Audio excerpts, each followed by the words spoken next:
પંચમહાલના શહેરા તાલુકામાં આવેલા ચાંદલગઢ શ્રી ખોડિયાર માતાના મંદિરેથી રાજસ્થાનના પ્રસિદ્ધ તીર્થધામ રામદેવરા બાબા રામદેવજીના દર્શનાર્થે પગપાળા સંઘ રવાના થયો હતો.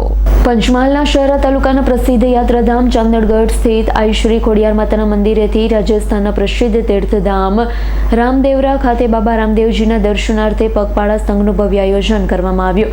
પ્રયાણ કરતા પહેલા સંઘના ભક્તોએ ખોડિયાર માતાના દર્શન કરી આશીર્વાદ મેળવ્યા હતા. ભગુભાઈ ભરવાડ, લુણાવાડા તાલુકા પંચાયત સદસ્ય, નમનાર ગામના સંજયભાઈ બારૈયા, ભૂમિરાજસિંહ સોલંકી સહિત મોટી સંખ્યામાં ઉપસ્થિત ભક્તજનોએ બાબા રામદેવ પીરની વિધિવત આરતી કરી હતી અને 111 ફૂટની વિશાળ ધજાનું પૂજન અર્ચન કર્યું હતું.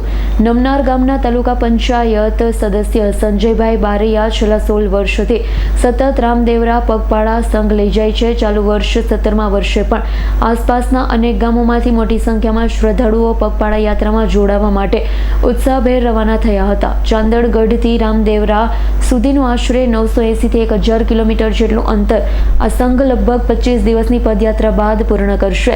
રામદેવરા પહોંચીને ભક્ત રામદેવજીના દર્શન કરી 111 ફૂટની ધ્વજારોપણ કરશે. સમગ્ર વિસ્તારમાં સુખ શાંતિ તથા સમૃદ્ધિ જળવાઈ રહે તે માટે પ્રાર્થના કરશે. ચાંદલગઢથી રામદેવરા રામાપીરના મંદિરે છેલ્લા 17 વર્ષથી આ સંઘ જઈ રહ્યો છે. જે સંઘમાં હજારોની સંખ્યામાં લોકો જોડાયેલા છે. માતા ખોડિયારના આશીર્વાદ લઈ આ ભાવિ ભક્તો અહીંયાથી નીકળે છે.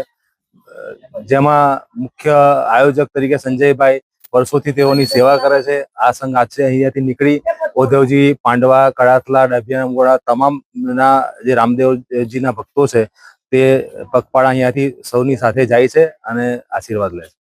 કેટલા દિવસ લાગે છે? કેટલા અંદાજિત 20 થી 25 દિવસમાં આ લોકો પહોંચે છે. 1700 કિલોમીટરની યાત્રા છે. ભૂમિરાજસિંહ સોલંકી. ઇકબાલ લડવડનો રિપોર્ટ, S9 ન્યૂઝ, પંચમહાલ. અમારી તમામ માહિતીથી અપડેટ રહેવા માટે જોડાયેલા રહો S9 ન્યૂઝ સાથે.